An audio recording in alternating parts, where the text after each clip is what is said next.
मैं एक बार जरा सीधे आपसे पूछ रही हूँ दुष्यंत नागर जी, जिस तरह की अभद्र टिप्पणी हेमा मालिनी को लेकर दी गई है, एक के बाद एक ऐसा लग रहा है कि इस तरह की भाषा बोलने पे कोई रोकथाम नहीं है, कोई मनाही नहीं है। बोलिए, जमकर बोलिए। देखिए, अभी मैंने सुना है जो उनका बयान था, वो एक स्लिप ऑफ टंग है। उन्होंने जानबूझ के महिलाओं के अपमान करने के लिए कोई अपमान सूचक शब्द का प्रयोग करने की उनकी मंशा नहीं थी। श्री सुरजेवाला जी को 24-25 साल से राजनीति में हैं।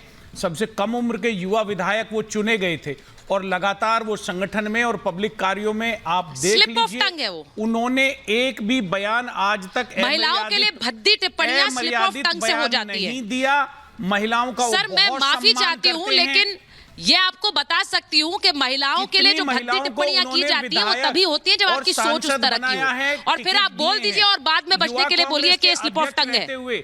उन्होंने अपने ऑर्गेनाइजेशन में कई युवतियों को अवसर दिया जो आज सर, मुझे रणदीप सुरजेवाला की पूरी फाइल नहीं खोलनी है कि उन्होंने क्या क्या किया है, या मैं उनकी फाइल खोलने नहीं बैठी हूँ, लेकिन उनकी भद्र टिप्पणी पर आपने एक बार नहीं बोला, उन्होंने गलत बोला है। आप इस तरह से पोर्ट्रे कर रहे हैं। क्यों नहीं, विलेन बनाने का क्या प्रयास है? उन्होंने कोई हीरो वाला काम तो किया नहीं, जो व्यक्ति उन्होंने हीरो वाला काम तो नहीं किया है। लगातार निरंतर मैं क्या नायक कहूँ इस तरह के भाषण, इस तरह के बयान के बाद?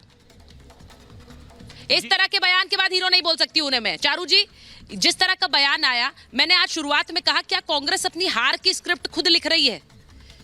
इस तरह की अभद्र टिप्पणी, उसके बाद भी कोई रिएक्शन नहीं है, स्लिप ऑफ टंग है वो।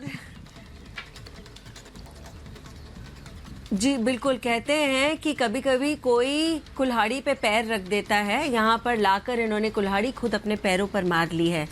कांग्रेस की कुछ प्रथा सी हो गई है महिलाओं का अपमान करना, और रणदीप सुरजेवाला जी ने जिस तरीके से हेमा मालिनी जी का इस बार नाम लिया, शर्मनाक है, डिस्कस करने लायक ही नहीं है। इतना शर्मनाक है कि इनकी पार्टी के हर एक नेता को इसके खिलाफ बयान देना चाहिए था, माफी मांगनी चाहिए थी। लेकिन आप ये देखिए, जिस पार्टी की टॉप लीडरशिप राहुल गांधी ऐश्वर्या राय का नाम लेते लेते उत्तर प्रदेश से गुजरी हो बिना किसी वजह के, ना वो राजनीति में, ना उनका कोई लेना देना राजनीति से, ना उत्तर प्रदेश से, तो ये आपको क्या लगता है कि आप हमेशा महिलाओं को ऑब्जेक्टिफाई करेंगे? उनका नाम जिस तरीके से रणदीप सुरजेवाला ने लिया है, जिस भाषा का प्रयोग किया है, हम ना दोहराएं तो बेहतर है, लेकिन उस सब के बाद आप टीवी पे आकर उसको डिफेंड कर रहे हैं। दुष्यंत भैया, कोई और करता तो एक सेकंड के लिए मैं सोचती कि शायद इनकी सोच में ही प्रॉब्लम है, पर आप भी ये काम कर रहे हैं, आप भी ये काम कर रहे हैं। मुझे लगता है कि कुछ इश्यूज ऐसे होते हैं, नहीं, एक ने गलत बोला तो आप दूसरे का नाम लेकर आओगे, ये कोई तरीका नहीं हो सकता। नहीं, सुचारिता जी, एक मिनट, मेरे दुष्यंत जी मेरे ऊपर मत बोलिए। सुचारिता जी, मेरी बात खत्म करवाइए और उसके बाद इनको बोलिएगा, इंटरप्ट करेंगे, मेरी पूरी बात खत्म होने दो। पहली बात तो मुझे बहुत, देखिए, ये अभद्र टिप्पणी और महिलाओं पर बोलने वाला कल्चर यहाँ नहीं चलेगा। दुष्यंत जी, उन्हें बात कंप्लीट करने दीजिए। दूसरे इंसिडेंट से करने लगते हैं, किसने क्या बोला की पूरी लिस्ट लेकर बैठ जाते हैं। अरे भाई, हमने जो बोला वो इतना बुरा नहीं है क्योंकि किसी और ने इससे ज्यादा बुरा बोला है। क्या ये आपकी समझ है? क्या ये है आज हमारे देश की स्थिति कि आप ये बताएंगे कि कौन सा बयान दूसरे बयान से कम बुरा है, इसीलिए हम उसका कम बुरा माने? तो इस सोच के प्लीज आप ऊपर उठ जाइए, क्योंकि अभी भी आपकी पार्टी की चीफ स्पोक्सपर्सन ने जो पूरा का पूरा बतंगड़ बनाया था एक नई महिला को लेकर जिसने राजनीति में कदम रखा है, उसकी पुरानी फोटो ढूंढकर, कंगना रनौत का, और सही तरीके से माफी नहीं मांगी थी, झूठ बोला था, हर दिन झूठ बोला था। तो आपके तो पार्टी के अंदर पुरुष तो पुरुष, महिला भी इस तरीके की बातें करती है, इस तरीके की सोच रखती है। There is a problem in that and we have to fix it. Chetan, मैं नहीं, और ये सोच सिर्फ ये सोच नहीं है चारू, मैं ये कह रही हूँ कि एक सियासी पार्टी को ये सोच के आगे बहुत सी चीजों पर काम करने की जरूरत है, और इसीलिए वो एक फहरिस्त है जिस पर हम बात कर रहे हैं। मुझे बताया जा रहा है आचार्य प्रमोद कृष्णन हमारे साथ जुड़ गए। अगर मैं एक बार उनको, चेतन जरा चेक कर लीजिए उनको, आचार्य जी का ऑडियो अगर ठीक आ रहा है तो मैं उनके पास जाऊं, लेकिन उससे पहले एक और बड़ी खबर बता देती हूँ। वायनाड गए हैं राहुल गांधी, वहां से चुनाव लड़ रहे हैं अमेठी छोड़कर, लेकिन रॉबर्ट वाड्रा का बयान आया है। रॉबर्ट वाड्रा कह रहे हैं कि अमेठी की जनता तो मुझे सांसद, बड़ा बयान रॉबर्ट वाड्रा का आया है। वो कह रहे हैं अमेठी की जनता मुझे वहां से सांसद देखना चाह रही है, अब कांग्रेस पार्टी इस पर फैसला ले कि मैं वहां से चुनाव लड़ूं कि नहीं। यानी इस पर विचार विमर्श वहां से नहीं हुआ है। वो कह रहे हैं कि वो एक तरह से मीडिया में ये बात पहले कह रहे हैं कि कांग्रेस पार्टी इस पर चर्चा करे। अब वो क्या चाह रहे हैं कि कांग्रेस के बाकी नेता आकर उन्हें कहें कि हाँ आप ही जाइए और वहां से चुनाव लड़ लीजिए। वो कह रहे हैं अमेठी की जनता मुझे वहां से सांसद देखना चाहती है। अब नेता छोड़ छोड़कर भाग रहे हैं और यहाँ पर रॉबर्ट वाड्रा कह रहे हैं कि उन्हें देखना चाह रही है कांग्रेस पार्टी।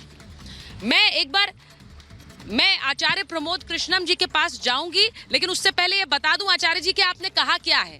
आपने एक ट्वीट किया, आपने एक पोस्ट किया कि कैसे सनातन का श्राप ले डूबा है, और वही खबर भी मैं आपको बता रही हूं अपने दर्शकों को, और उसी खबर से मैं आपके पास आ भी रही हूं। मुझे तो ऐसा लग रहा है आचार्य जी कि ये आपका श्राप है जो पार्टी को लग गया है।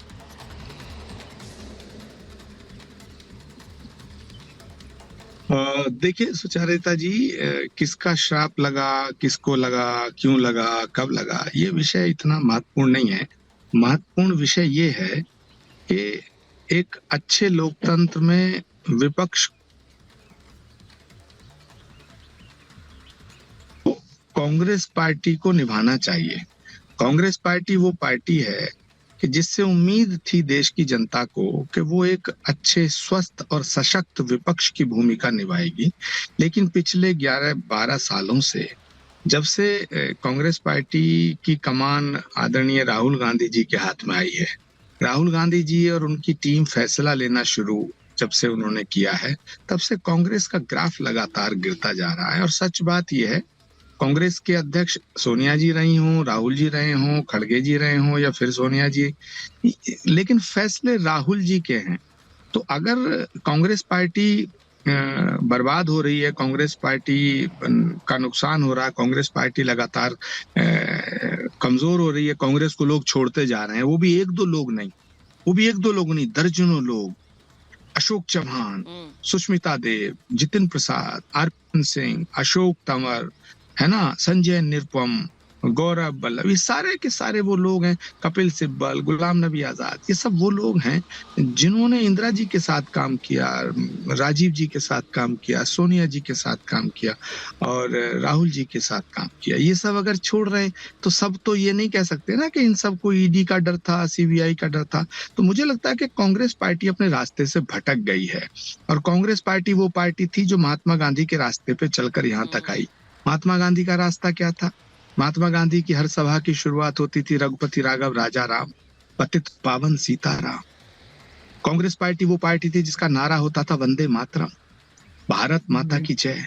जो पार्टी भारत माता की जय और वंदे मातरम का नारा लगाती थी, आज वो भारत के टुकड़े करने वालों के साथ खड़ी हो गई है। जो पार्टी जिसके सबसे बड़े नेता हमारे आदर्श, हमारे आइकॉन महात्मा गांधी रघुपति राघव राजा राम से अपनी सभा की शुरुआत करते थे, वो पार्टी राम के खिलाफ बात करती है, सनातन को मिटाने की बात करती है, हिंदुत्व का विरोध करती है। तो फिर कौन ऐसा व्यक्ति होगा जो अपनी अंतरात्मा की आवाज को मार करके कांग्रेस में रहेगा? तो मुझे ये लगता है कि कांग्रेस की बुनियादी समस्या जो है वो कहीं और नहीं है, कांग्रेस के भीतर है। और कांग्रेस की असली प्रॉब्लम राहुल जी हैं। राहुल गांधी जी के रहते हुए कांग्रेस को अब कोई नहीं बचा सकता है और राहुल गांधी जी को कोई हटा नहीं सकता।